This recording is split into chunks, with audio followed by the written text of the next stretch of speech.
Olá, sou Lea Lobo, diretora de conteúdo da Infra FM. Hoje o Infra FM Talks tem o apoio da Herman Miller, que é uma referência mundial em inovação de espaços de trabalho. A empresa tem ações ousadas em resposta a mudanças sociais e ela vem construindo novas formas de viver e trabalhar.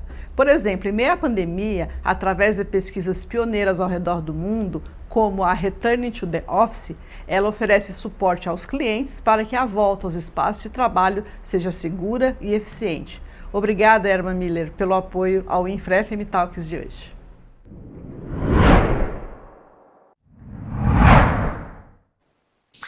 Olá, audiência do Infra FM, bem-vindos a mais um Infra FM Talks. Hoje nós trouxemos aqui dois profissionais para falar para vocês, um sobre ergonomia e o outro para falar um pouquinho sobre preservação e a melhoria da qualidade de vida nos ambientes de trabalho. Então nós temos aqui a doutora Célia Vada. A doutora Célia Vada, ela é hoje parte integrante do CMQV, que é Câmara Multidisciplinar de Qualidade de Vida. Primeiro vamos falar com ela e na sequência a gente fala com o senhor Osni, que na verdade foi o profissional que introduziu a ergonomia aqui no Brasil. Doutora Célia, seja muito bem-vinda a mais um Infra FM Talks e, antes de mais nada, obrigada pelo seu tempo e disponibilidade de estar aqui com a gente e gostaria que a senhora aí se apresentasse e também falasse um pouquinho o que é a CMQV, para que a nossa audiência possa conhecer um pouco melhor. Léa, eu que agradeço muito ter a honra de estar aqui participando da Infra, né? Eu vou trazer o que é a CMQV. A CMQV é um grupo de amigos, é uma instituição privada sem fins econômicos, um grupo de amigos que se formou há 20 anos e sempre trabalhando em qualidade de vida. Nós éramos só da área médica e depois a gente percebeu que nós precisávamos de outros profissionais para poder integrar e melhorar realmente todas as situações em prol da qualidade de vida, tanto que você vai trazer a ergonomia, né, que é uma ciência do conforto, que também faz parte da qualidade de vida. E a CMQV é isso, ela faz pesquisas, projetos, e nós estamos trabalhando agora muito diretamente no foco atual, que é a pandemia que a gente está vendo, e nós estamos fazendo os protocolos de biossegurança para um retorno seguro, tanto às atividades quanto à vida, né? Então, não é só o ambiente de trabalho, mas o ambiente corporativo, casas, apartamentos, condomínios, clubes, enfim. A gente está criando os protocolos para que a pessoa se previna o que volte à atividade normal, né? Não. Muito bem, e assim, a gente sempre ouve falar, né, de qualidade de vida, a importância sobre a qualidade de vida, principalmente dentro do ambiente de trabalho.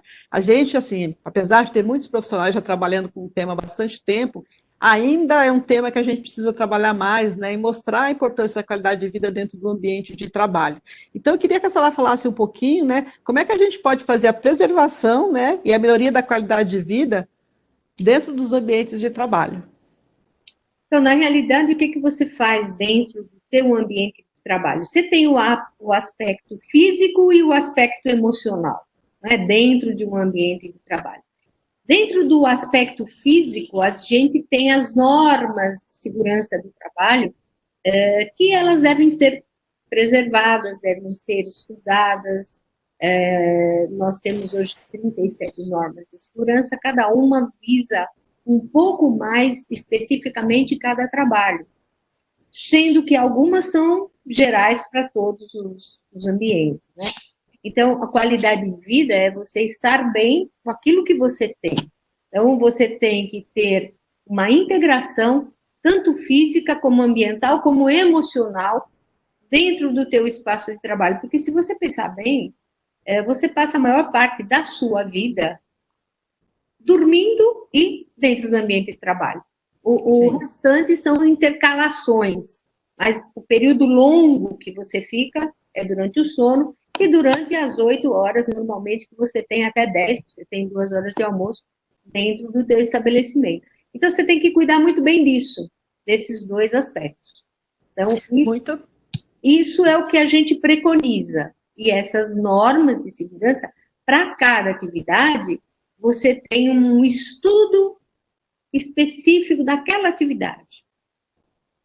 Tá. O que a gente tem observado, né, inclusive quando você fala dessa qualidade de vida, principalmente agora, né, quando a gente fala da retomada, o que a gente observa é que tem muitos tipos de protocolos diferentes, né? Então chega aqui para a gente até na redação, olha, a empresa tal tem esse protocolo, a empresa Y tem esse tal protocolo. Eu gostaria que, se fosse possível, a senhora pontuasse para a gente o que é importante, né, na hora que as pessoas estão fazendo esses protocolos, ou que estão obedecendo esses protocolos, o que é essencial, o que não pode ser esquecido dentro desses protocolos para que a gente tenha uma retomada segura. Bom, em primeiro lugar, o que é um protocolo? Né? Porque todo mundo fala protocolo, porque agora ficou moda. Então, protocolo não é nada mais, nada menos do que uma receita. Né? Então, quando você vai fazer uma receita de bolo, você tem um protocolo, um modus operandi, o que vai, quando vai, como vai, quantidades e tudo mais. Então, para o protocolo de retorno seguro, o que é um retorno? Por que um retorno seguro? É seguro contra o quê? Né? É seguro contra uma alimentação que vai entrar? É seguro? Não. No momento, nós estamos falando de um retorno seguro com relação ao risco biológico, que é o Covid. Concorda comigo?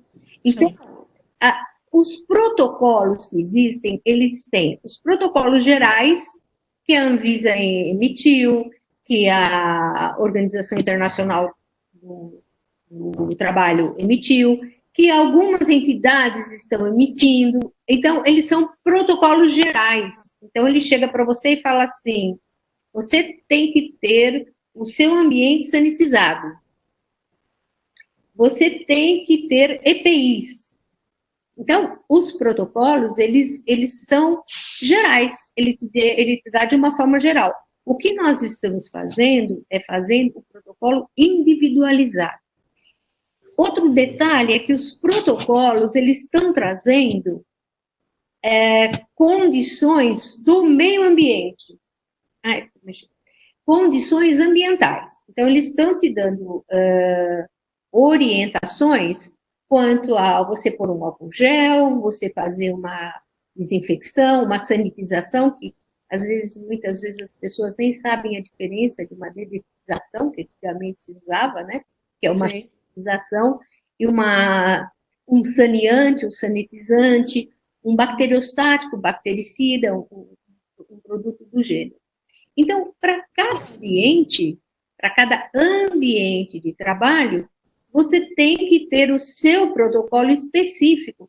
É diferente o que eu vou fazer num local onde apenas vem uma pessoa trabalhar e um local onde você recebe um cliente, onde você recebe um aluno, onde você recebe uma criança, onde você recebe uma pessoa doente. Então, para cada um tem um protocolo.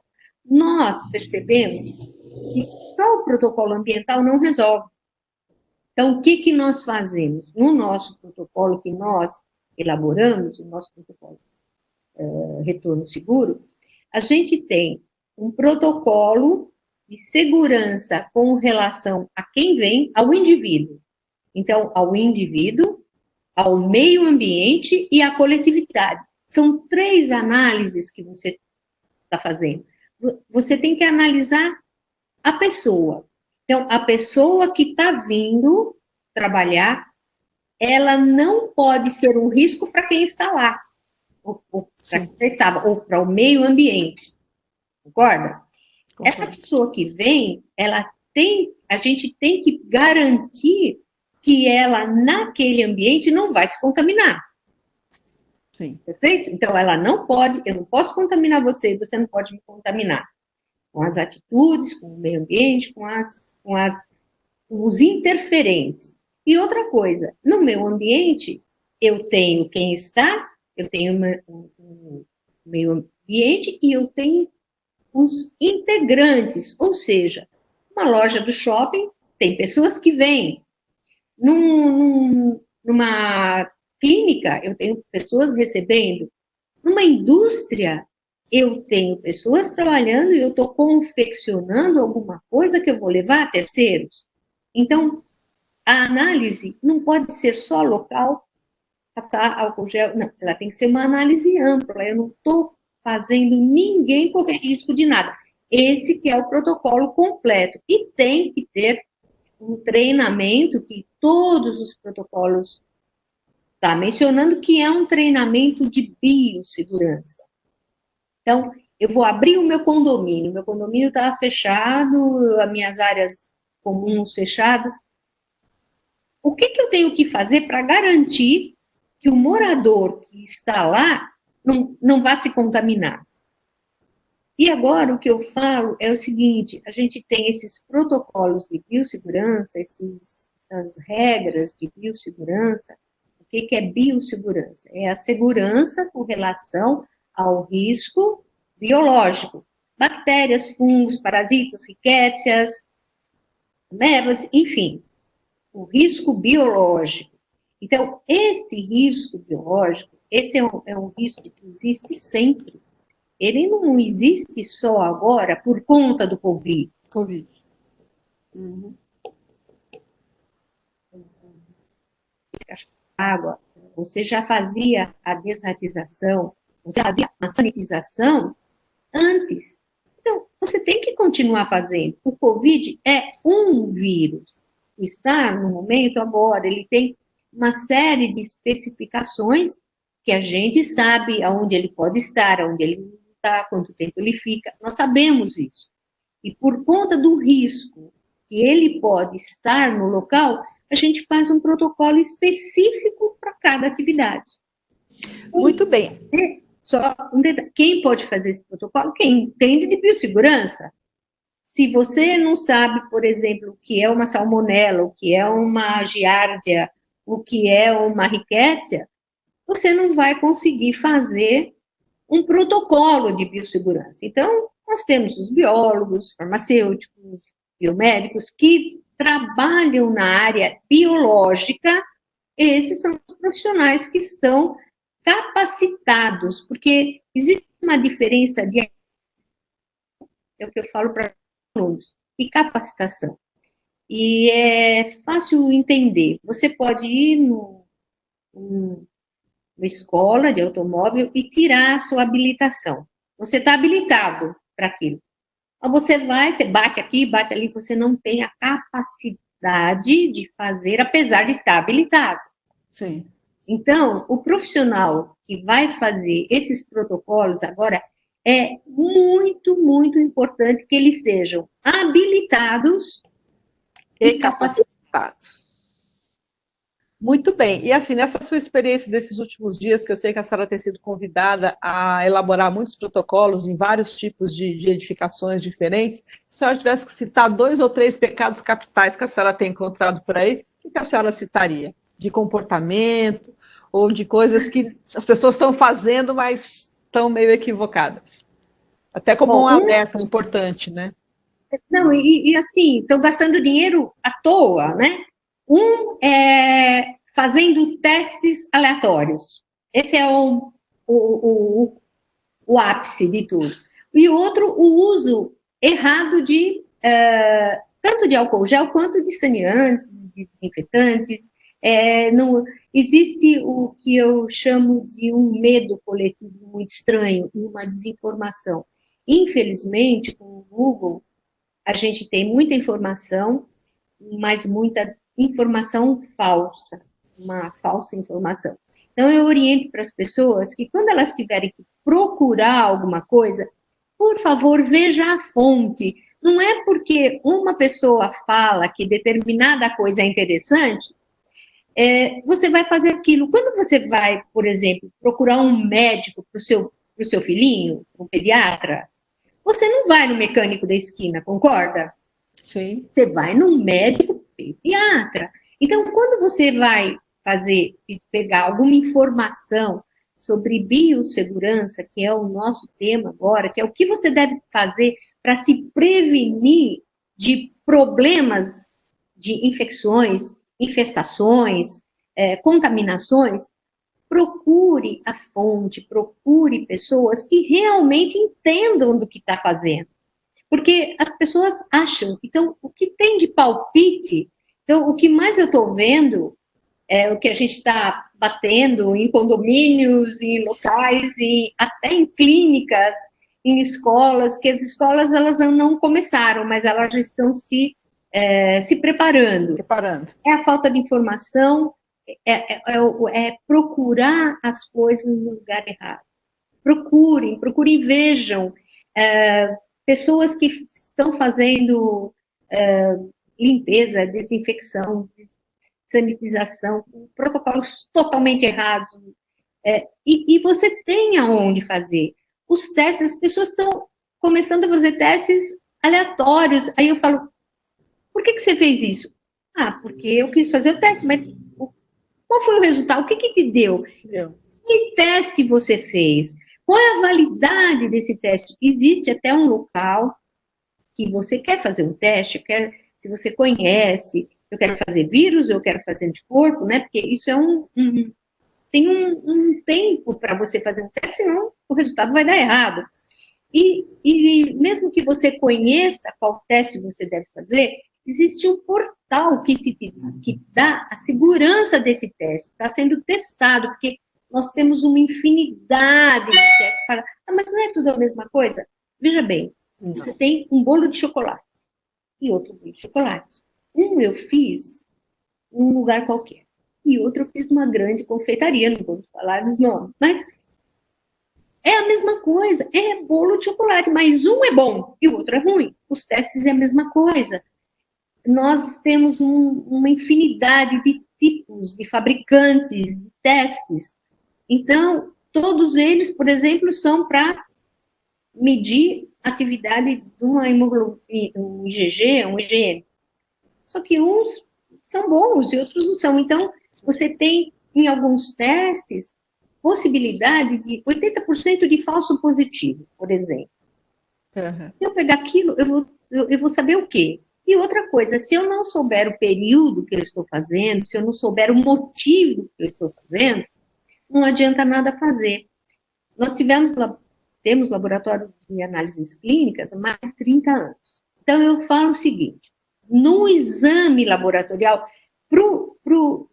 num diagnóstico, o exame laboratorial é fundamental para o diagnóstico de uma doença, apesar de que também a gente sabe que o fundamental é a anamnese, é a experiência médica, clínica. Uhum. Porém, os exames, eles têm faixas de variantes, e o único exame laboratorial que não tem jeito de dar fração diferente, um pouquinho diferente. Quando você nasce, cresce, morre, reproduz, não tem jeito de dar diferente em todos os lugares, é a tipagem sanguínea e fator RH. Os outros, sim, eles têm variações, né? Então, a gente fala, quando você for fazer, por que você mandou, tem empresas que estão mandando fazer todos os exames de PCR dos funcionários antigos. Qual é a finalidade disso? O que você fez? Então, a gente teria que estar explicando o que é um exame. Enfim, quando a gente analisa e vê, não é aquilo que deveria ser feito, não precisaria. Você gastou dinheiro à toa e não teve retorno nenhum. Se você tivesse gasto dinheiro e tivesse um retorno, tudo bem, mas você gastou e não teve retorno. Então, isso mais me deixando de tentar explicar para as pessoas, faça até menos, mas faça certo. Faça certo. O que a gente observa, na verdade, é um certo desespero, né, em fazer as coisas, e aquela coisa que a gente chama de efeito manada. Ah, não, a empresa X está fazendo, aquele está fazendo, eu tenho um modelo aqui que eu peguei da empresa X, e as pessoas começam a se atabalhoar e fazer as coisas erradas, né, infelizmente. Bom, agora a gente vai passar a palavra para o senhor Osni Teles Orselli, que, como eu falei inicialmente, ele introduziu a ergonomia no Brasil e tem aí uma quantidade de experiência bastante expressiva. Seja bem-vindo, senhor Osni. Obrigado a vocês da Infra, obrigado a todos. Um bom dia, uma boa tarde. Todos estão nos vendo e ouvindo, né? Na realidade, eu não sou o biointrodutor, eu sou um pioneiro, eu sou um pesquisador eu conheci a ergonomia há uns 30 e poucos anos atrás nos Estados Unidos, fiquei fascinado. Eu, como engenheiro mecânico, engenheiro de produção, fui CEO em algumas empresas, eu não tinha a menor noção, há 35, 40 anos, de ergonomia. Eu fiquei fascinado quando, nos Estados Unidos, eu via a diferença que eu aprendi na escola de engenharia que eu fiz, onde havia uma maneira de você produzir cada vez mais, explorar cada vez mais, explorar até no sentido pejorativo o empregado, o funcionário, né? Até que o famoso filme aí do Charles Chaplin, todo mundo conhece. Então, vamos aumentar a produtividade, o ritmo, etc. Então, isso era a minha escola de 50 anos. E aí eu via os americanos dando pausas, dando alimentação, dando a cadeira correta, dando uma mesa correta, arrumando dispositivos para diminuir o peso, a carga, descansos, estacionamento, né? Um ambiente de trabalho. Eu falei, mas espera um pouquinho, americano é bonzinho assim, dá dinheiro? Olha, Osni, na realidade, você não conhece a ergonomia. Isso foi quando eu comecei a estudar ergonomia aos 35 anos. A ergonomia dá lucro. Sim, com certeza. A ergonomia aumenta a produtividade. O empresário ganha dinheiro com a ergonomia. O funcionário ganha, o governo ganha. É por isso que aqui é a famosa terra da ergonomia e mudou tudo. Então, vamos fazer com que aquele funcionário, aquele associado, tenha menos dor nas costas, menos doenças musculoesqueléticas, etc., introduzindo na veia a ergonomia. E por isso eu comecei a trazer para cá, para o Brasil, claro, tinham outros colegas que estavam fazendo a mesma coisa, alguns médicos, eu sou engenheiro de segurança do trabalho também, então eu verifiquei, eu tinha essa experiência anterior de chão de fábrica, né, de ser CEO. Imagine eu como CEO na Europa, meu negócio era reduzir custos, né, e aumentar a lucratividade da empresa, eu não queria nem saber do funcionário. E eu mudei completamente a minha cabeça, e aí virei fã incondicional da ergonomia, a ciência do conforto. Através da ergonomia, você consegue reduzir esforços. Através da ergonomia, você faz com que o seu funcionário, a pessoa, no trabalho e fora do trabalho, porque a ergonomia não é só para a área do trabalho, em qualquer lugar, né? Até no lazer, você pode executar as mesmas atividades, as mesmas tarefas, com mais conforto, com menos esforço. E com isso, você vai errar menos, você vai ter uma qualidade de vida melhor e ainda vai aumentar os seus lucros, vai melhorar todo o ambiente, todo mundo ganha. Isso é a ergonomia. Muito bem, o que eu, assim, eu tenho uma preocupação agora, o que que acontece, né? Na verdade, como o senhor também tem acompanhado na mídia, todo, assim, pelo menos os corporativos foram para home office, né? A gente viu muita gente até na rua levando as suas cadeiras, etc e tal, sendo que ergonomia não é só a cadeira, né? Ergonomia é muito mais. Então, quais seriam o que que o senhor poderia falar para a nossa audiência sobre pontos importantes da ergonomia dentro do ambiente residencial, que é onde hoje muita gente está trabalhando e que vai permanecer, inclusive, algumas empresas estão perdurando isso até o final de dezembro, antes de voltar para o escritório. Quais são os pontos que o senhor chamaria a atenção das empresas, né, para o trabalho que está acontecendo em casa, né, ou em um ambiente que não é o ambiente do escritório, o ambiente formal do escritório? Você foi muito feliz em dizendo que a ergonomia não é apenas cadeiras e mesas. Eu tenho até um artigo que eu escrevi há uns 10 anos, porque só o pessoal falava de cadeira e mesa, né? A ergonomia é muito mais do que isso. E quando você traz essa situação num momento de estresse, num momento de pânico, num momento de confinamento, imagine uma pessoa confinada, 2, 3 meses, como está acontecendo.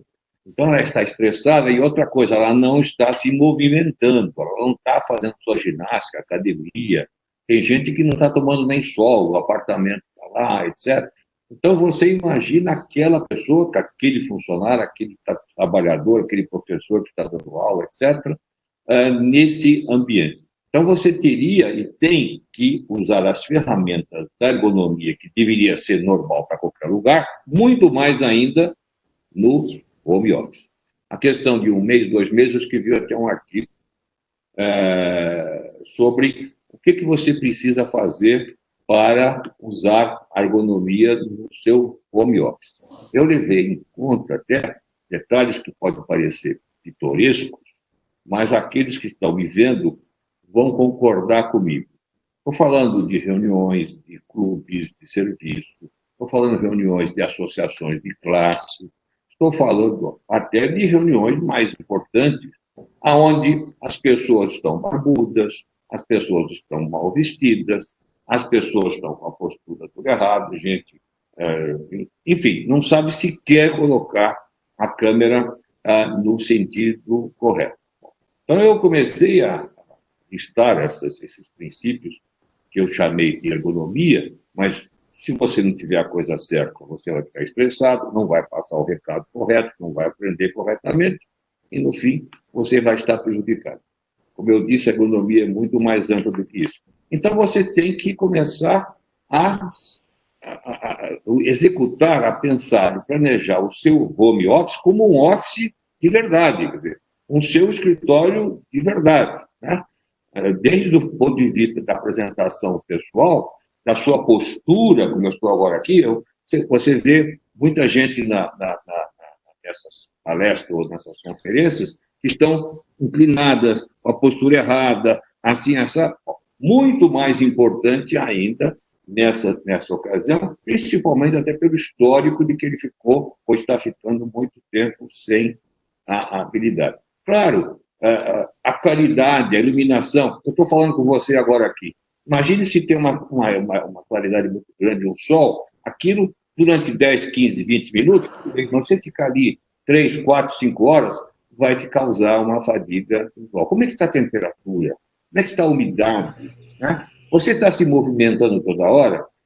Não sei se vocês sabem, a própria Organização Mundial da Saúde, isso eu falo há 30 anos, ela diz o seguinte, que uma pessoa qualquer, e não é só no trabalho, qualquer pessoa, ela não deve ficar imóvel, estática, por mais de 50 minutos.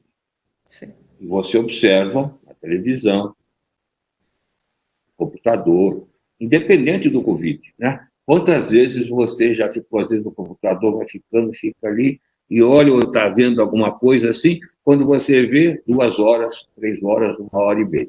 Você nem se deu conta. Então, ela diz, a cada 50 minutos você tem que se movimentar.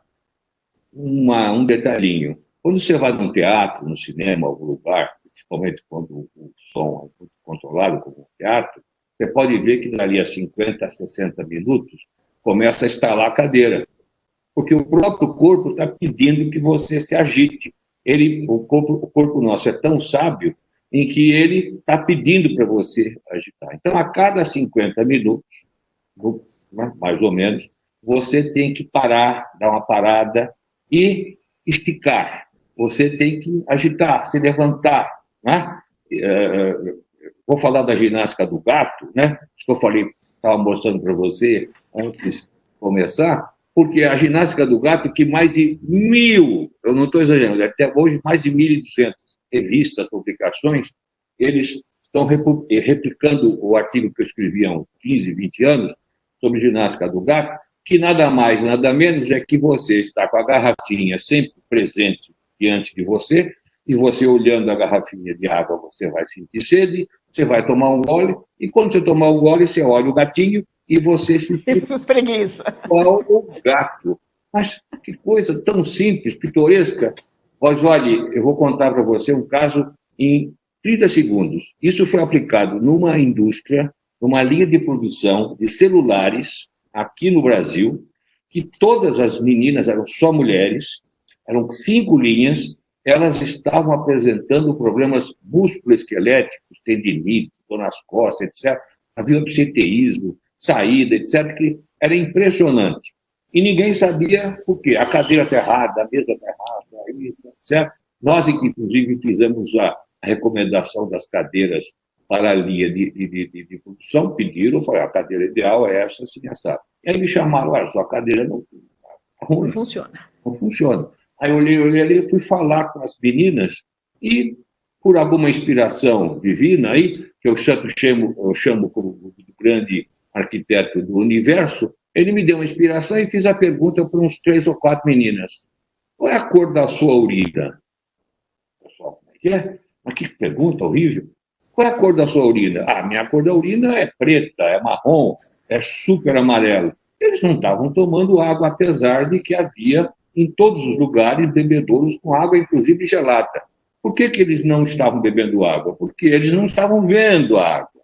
E, consequentemente, o cérebro não dava ordem de tomar água. O que a gente fez? Colocou a garrafinha diante de cada posto de trabalho, elas começaram a tomar água, e aí eu comecei a perceber, elas estão tomando um copinho, uma bolinha de água a cada 40, 50 minutos. Opa, olha ali, o pessoal falou 50. Então vamos aproveitar, cada vez que você toma um golinho de água, você estica, você imita o gato. Foi um sucesso. Quanto custa isso? Nada.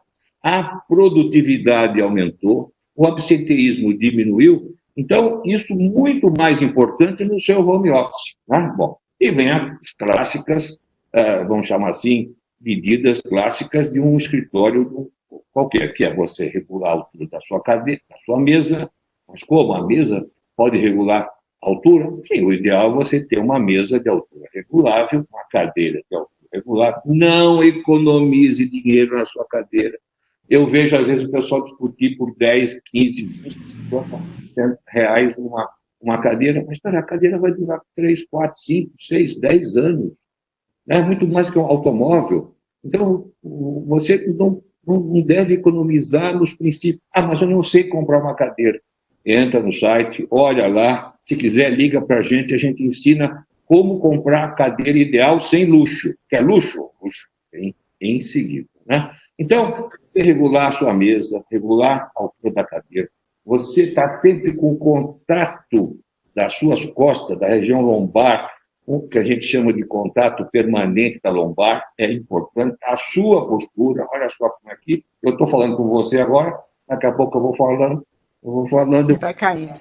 Assim, né? Usar um suporte de teclado para que o punho não fique assim, usar um suporte de mouse. A altura, eu estou falando com você agora aqui no notebook.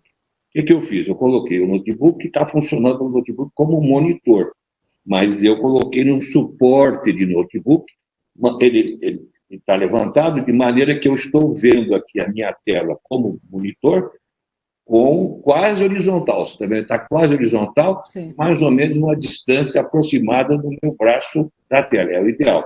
Então, eu estou aqui, o teclado aqui. Ah, mas use um teclado separado. Você compra um teclado separadinho, como esse daqui, é baratinho. Use um mouse separado e, com isso, o seu notebook fica apenas como monitor. Né? Essas são as recomendações básicas: tomar o diabo da água, fazer a ginástica do gato. E outra coisa, você já percebeu? Você agora está sentado aí, você está sentado numa cadeira. Seu pé está no chão? Levanta os seus pés do chão. Levanta. Levantei. Você perdeu o contato lombar. Você pode ver. Você estava encostado aqui, olha que você fez assim. Então, se a pessoa é mais baixinha, menorzinha, ou a sua mesa é alta, etc., você tem que ter os seus pés apoiados numa superfície. Ah, mas o meu pezinho fica... Ponha um descansa-pé. Põe um descansa-pé. Tem 500 tipos no mercado que você põe de maneira que o seu pé vai estar sempre apoiado. Esses são os princípios, vamos chamar assim, básicos dos básicos, em fazer exercício, etc., alimentação. Então, o pessoal às vezes se alimenta mal. Então, a gente fez essa receitinha, depois, se quiser, eu passo para você. Eu tenho até em slide e tenho em artigo. E agora, o pessoal fala, é moda, não é moda. Eu, quando estava nos Estados Unidos, já se falava nisso.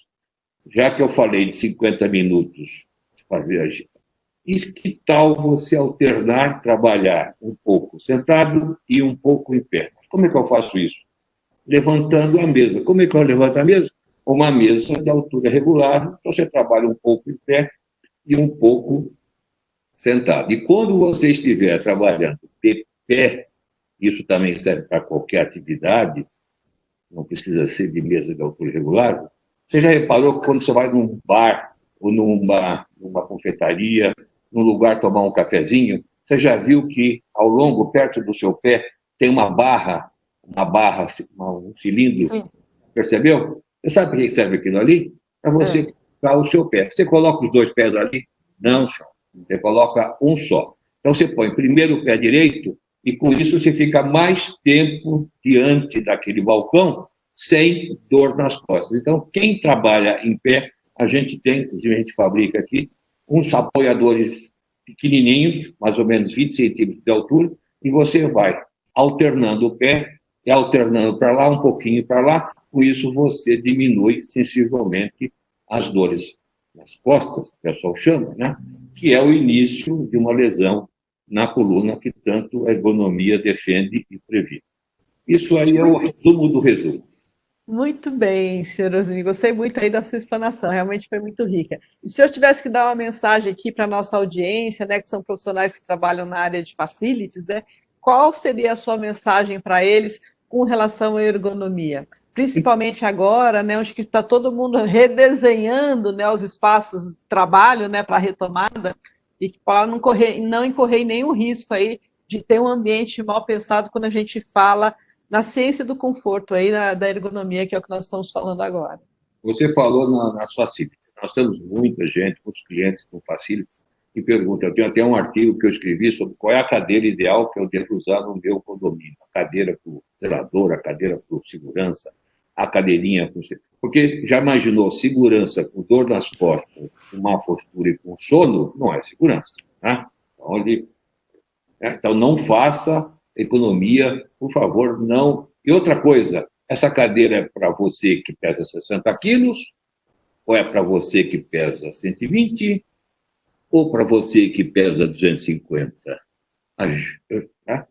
Cadeiras, então você tem, ela aguenta, ela é ergonômica. Então, o recado que eu dou é o seguinte: por favor, ao projetar, ao consertar, a fazer uma auditoria no seu condomínio, na sua empresa, no seu shopping, etc., consulta um ergonomista, né? Não precisa ser eu, não. Consulte uma pessoa que entenda disso, como a doutora Célia Wada falou agora há pouco, né?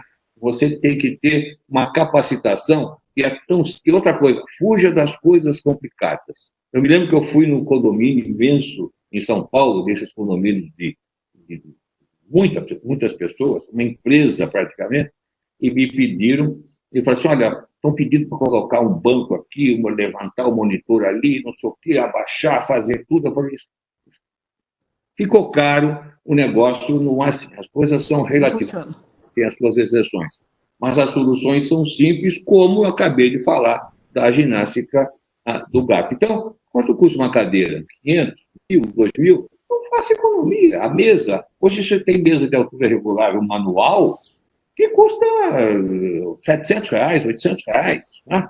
E vai durar toda a vida inteira, né? com rodízio, sem rodízio. Tá? Não estou nem falando das mesas, que o dia que você quiser eu te mostro, uma mesa que sobe e desce com Bluetooth, em que é elétrica, mas mesmo assim é uma atividade extremamente... Então, esse é o meu recado, ter uma consultoria, ter um profissional competente, a fim de que... E ganha todo mundo, né? Ganha o condomínio, ganha a indústria, ganha o shopping, ganha o funcionário, né? E até ganha o governo. Ganha a empresa e ganha a produtividade e a saúde, né? E o governo também vai, porque não vai ficar pendurado na Seguridade Social. Esse é o meu recado que eu dou para vocês. E vamos à ginástica do gato, vamos esticar, vamos tomar água, importante a água, e a urina sempre clarinha, né? Também, se tomar muita água, não é bom. Então, por isso que eu sempre digo... É o equilíbrio, né? O equilíbrio da vida. Cada hora, vai indo, controlar a cor da urina bem clarinha, né? E fazer ginástica, alongar como faz o gato. Esse é o meu recado. Um grande abraço para todos, boa saúde e faça a ginástica do gato. Muito obrigada, senhor Osni, pelo seu tempo e disponibilidade em conversar com a gente aqui. Muito obrigada. Um abraço. Saúde. Muito bem, doutora Célia. Agora eu gostaria que a senhora desse aí uma última mensagem para a nossa audiência. Como eu falei, são os Facilities Managers, né? sobre a importância aí deles estarem bastante atentos ao que estão fazendo aí com a questão dos protocolos para realmente tratar o tema aí de uma maneira um pouco mais sistêmica, né? Entender e contratar profissionais aí adequados para poder apoiá-los, né, nessa retomada, para que seja uma retomada com segurança e mais eficiente. Bom, então, a nossa mensagem para o pessoal de facilities, de uma forma geral, é a seguinte, é que a gente vê a necessidade de agregar no escopo de todos os facilities esse departamento, um departamento específico, ou pelo menos uma consultoria, ou pelo menos uma orientação especial para cada local de biossegurança. A consultoria de biossegurança, o estudo da biossegurança, ele vai estar tanto falando com relação aos materiais que se usam para limpeza, né, até saber o que é uma limpeza, o que eu faço antes, o que eu passo antes, a limpeza, a dedetização, o que eu tenho que fazer antes e quais os riscos, porque às vezes as pessoas não têm noção que se ele usar um produto errado, ele pode comprometer a vida das pessoas. Nós tivemos os locais aí que eles estavam misturando o hipoclorito de sódio com um outro composto e saía um vapor, resultava num vapor mortal. Sim. Então, você tem que... são procedimentos que fazem parte da biossegurança. Então, a gente orienta isso, principalmente nessa fase de retorno. Vamos ter uma segurança. O que eu preciso fazer no meu condomínio? Depende do tamanho do condomínio, depende do que eu tenho. Eu tenho uma sauna, eu tenho uma academia de ginástica. O que eu faço? Abro a janela, fecho a janela? O que é melhor? Limpo toda hora, jogo álcool ácido não, desculpe, álcool ácido não, algumas coisas. Então, em álcool gel, eu vou usar um bactericida, qual eu vou usar? Então, esses procedimentos, principalmente agora, que os locais ficaram um tempo fechados, imagina só um restaurante fechado até agora, né? Sim. Então, a gente precisa de uma força-tarefa grande nesse retorno, bem consciente, e que isso perdure para sempre. Sim. Sempre você tenha agregado aos teus aspectos dentro de uma facility o aspecto da biossegurança. Isso vai ser não só bom para o Covid agora, mas para toda a vida, né? Muito bem, doutora Célia, nós da Infra FM Talks estamos muito felizes com a sua participação e com a participação também do senhor Osni.